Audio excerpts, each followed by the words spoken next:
Nous accueillons maintenant avec Bruno Jeudi qui me rejoint. Nous accueillons le secrétaire général de Force ouvrière, Frédéric Souillot. Bonjour. Bonjour Bruce Toussaint. Avec vous, on va évidemment évoquer ce mardi noir, d'ores et déjà annoncé dans les transports, dans les écoles, dans le secteur de l'énergie, peut-être même aussi dans d'autres secteurs. Enfin, noir ou gris foncé, on ne sait pas très bien l'ampleur de la mobilisation demain. Vous rejoignez d'autres syndicats un peu tardivement, non? D'ailleurs. Un peu tardivement, je ne le partage pas, mais jusqu'à maintenant, il n'y avait pas de réquisition. Et à partir du moment où il y a réquisition et remise en cause du droit de grève, pour Force ouvrière, c'est inacceptable. Donc vous dites, ça a été une sorte de ligne rouge qui a été franchie à ce moment-là par le gouvernement? Le droit de grève est constitutionnel. Oui. Donc à partir du moment où on fait grève, on a le droit. Ils ne bloquent pas les raffineries, ils sont juste arrêtés. Ouais. Ils ont arrêté de travailler.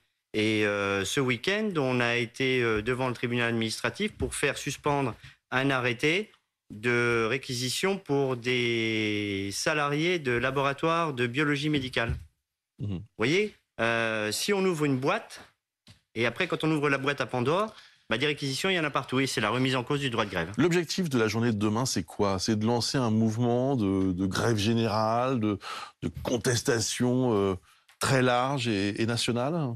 L'objectif de la journée de demain, c'est mobilisation, y compris par la grève, pour la remise en cause, contre la remise en cause du droit de grève et les augmentations de salaire. Il faut qu'on soit écouté et entendu sur le sujet.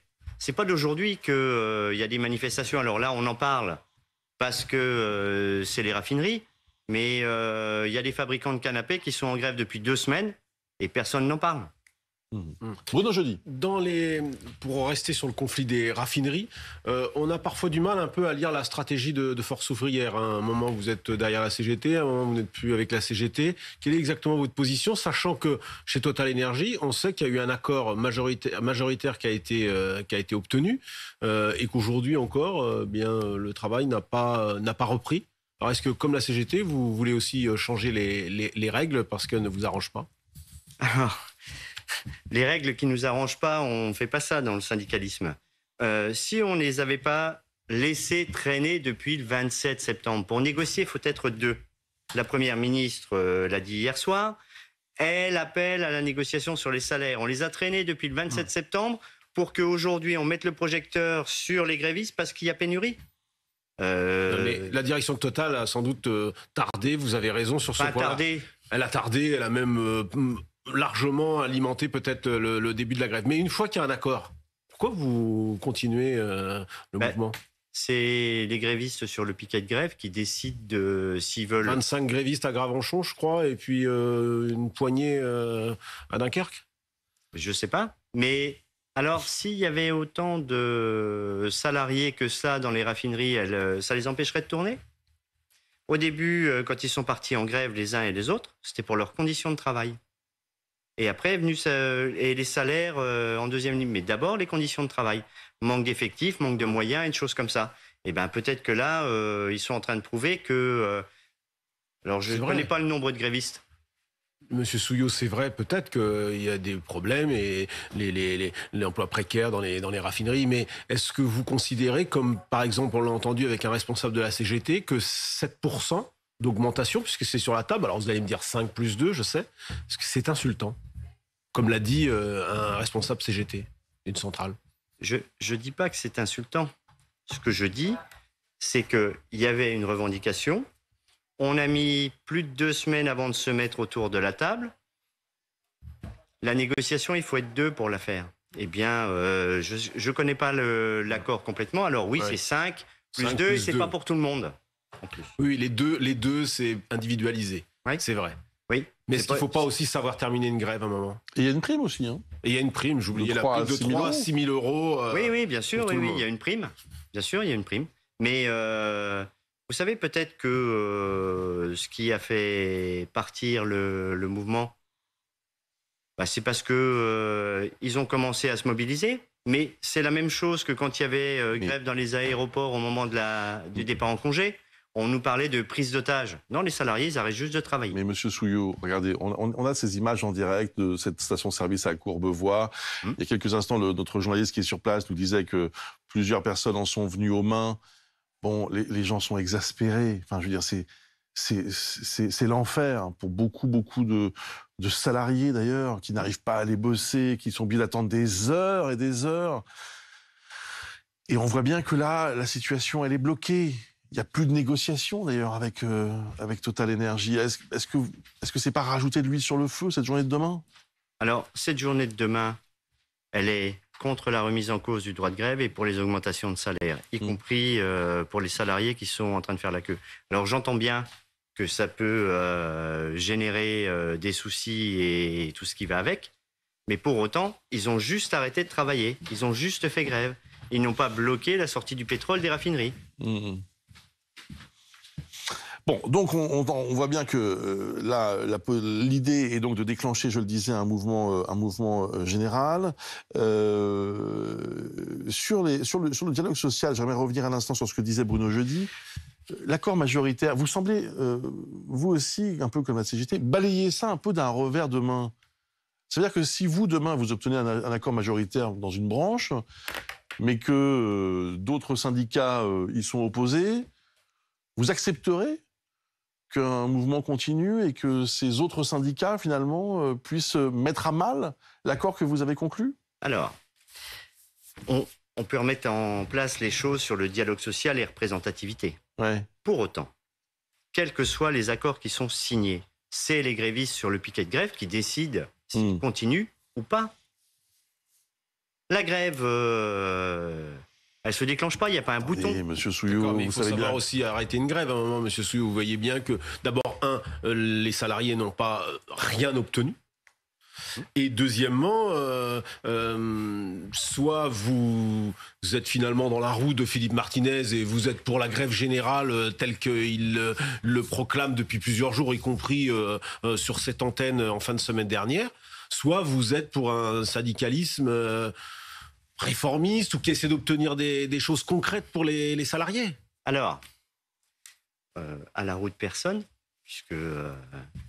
Mais on ne sait pas trop maintenant avec Force ouvrière. On ne sait plus trop, justement. On a connu Force ouvrière... Vous savez plus. On ne sait plus, non, justement. Invitez-moi plus souvent et puis... Voilà, vous avez la parole. Expliquez-nous quelle est exactement la position de Force ouvrière. Est-ce que vous êtes dans la roue de Philippe Martinez, la grève générale? Non. Ou est-ce que vous êtes toujours pour un syndicalisme plus réformiste? Regardez le communiqué de presse de l'intersyndicale contre la remise en cause du droit de grève et pour les augmentations de salaire. Pas autre chose. Le bouton de grève générale, depuis le 3 juin où je suis élu, je l'ai cherché partout dans le bureau, ça n'existe pas. La grève, elle se construit, elle ne se décrète pas. Donc, et les uns et les autres, on a des équipes dans les entreprises et tout cela. Regardez lycée professionnel demain. Ils sont en grève et ils vont manifester à Paris. Mais ça va pas poser de problème, donc on ne met pas le projecteur dessus. Aujourd'hui, on met le projecteur dessus parce que il y a pénurie de carburant. Mais il n'y aurait pas de pénurie de carburant s'il y avait eu l'ouverture des négociations rapidement. C'est pas autre chose. L'argument qui est souvent mis en avant par les syndicats est un argument évidemment qui paraît assez valable, c'est celui de l'inflation. Parce qu'effectivement, les salaires n'ont sans doute pas augmenté suffisamment. Mais est-ce que vous reconnaissez aussi qu'il y a en France des dispositifs qui permettent d'atténuer un peu les effets de cette inflation? Les ristournes, pas plus, notamment pour ce qui concerne l'essence, 50 centimes tout de même de moins. Et puis des chèques énergie pour les plus modestes. Est-ce que ça, au moins, vous le reconnaissez, entre guillemets, et vous estimez que ça pourrait aussi être pris en compte un peu plus? Alors, les chèques et tout cela, alors j'ai eu l'occasion de le dire, mais on l'a écrit au gouvernement, toutes les organisations syndicales, et il n'en manquait aucune. Le 13 juillet, on disait que pour pallier à l'inflation, c'était augmentation des salaires. Bien évidemment qu'on va aller prendre ces chèques, mais on ne fait pas l'aumône. C'est avec notre paye qu'on remplit le frigo. Parce qu'une fois que vous avez eu votre chèque one shot, le mois suivant, ça recommence. Et comment faites-vous pour nourrir votre famille ? Ça, on n'a pas dit que c'était une solution miracle. Je disais que ça atténuait. Mais ça n'atténue pas. Un peu. L'inflation, elle continue de. Mais aujourd'hui, Alors, Olivier Véran, peut-être parce qu'il était ministre de la Santé, il a la même communication que pendant la pandémie. Ça monte, on est au plafond, ça va redescendre. C'est bien pour ça, Monsieur Souillot, que les augmentations qui ont été conclues dans certaines entreprises et qui, pour nos téléspectateurs, restent quand même des augmentations substantielles. 7%, alors 5 plus 2 chez Total Énergie, 5 chez Air France au début du mois de septembre, 4 à la SNCF au mois de juin. Ce sont des augmentations qui sont significatives pour beaucoup de Français qui nous regardent. Bien sûr. C'est pour ça que lorsque vous pouvez aussi prendre en compte les aspirations des Français qui sont dans leur voiture, là, qui vous regardent et qui se disent mais oui, mais nous on n'a pas ça. Vous avez beaucoup de patrons de PME qui gagnent moins peut-être que pas mal de salariés des raffineries. Est-ce qu'une grève c'est fait pour pénaliser ceux qui gagnent beaucoup moins que ceux qui sont en grève? La grève, elle n'est pas faite pour pénaliser quiconque. D'abord, on ne la fait pas par plaisir, c'est pas le but, jamais. Et si jamais vous croyez ça, ben on se trompe. Ben je sais pas ce que je crois moi, c'est pas important, c'est ce que croient ceux qui sont dans leur voiture aujourd'hui qui vont Bien sûr. Mais aujourd'hui et demain, on fait grève contre les réquisitions et pour les augmentations de salaire. C'est pas pour autre chose. Bien. Un tout dernier mot, la manifestation d'hier de la France Insoumise, les syndicats n'ont pas voulu y participer. Non. Quel regard vous portez sur ce genre d'action? Est-ce que ne pas y aller, c'était aussi une façon de dire c'est pas votre rôle de faire ça, c'est notre boulot à nous, les syndicats? Nous, au titre de la liberté et de l'indépendance, on ne fait pas de politique. La seule politique que l'on fait, c'est de la politique syndicale.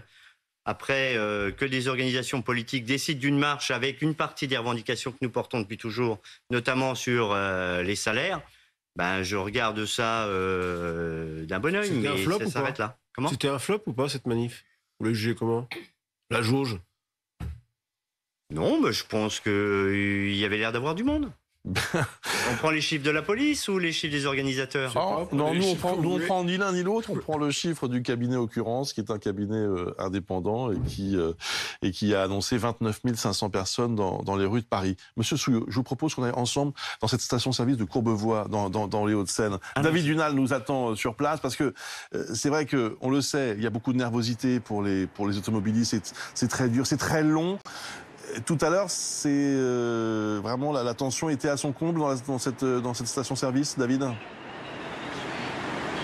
Oui, on s'est retrouvé avec Elis Phillips donc à l'entrée de cette station. Il y a un individu qui attendait en voiture et qui s'est énervé de voir que des scooters lui passaient devant.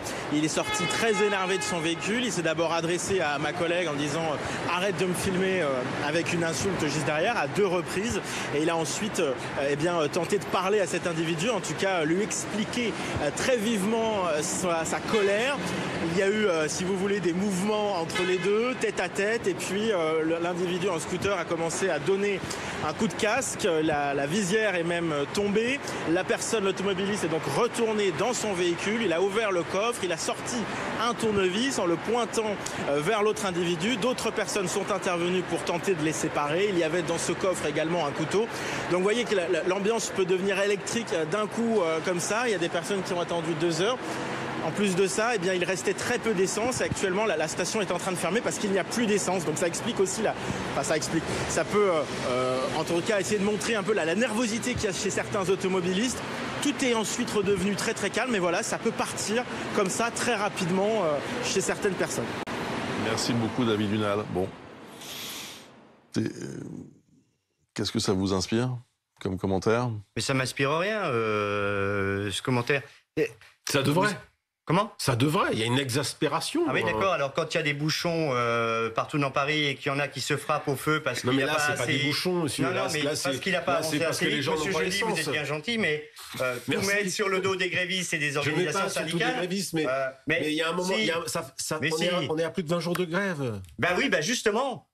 20 jours pour avoir une ouverture de négociation? Non, 20 jours avec quand même 7% et une prime de 3 à 6 000 euros. Il a fallu attendre 16 jours avant l'ouverture de la table des négociations. Sinon, on n'aurait pas de pénurie aujourd'hui. Allez, on s'arrête là. Merci beaucoup, en tout cas, Frédéric Souillot, d'avoir répondu à nos questions. Demain, évidemment, vous participez et vous lancez un appel à cette journée d'action avec d'autres syndicats.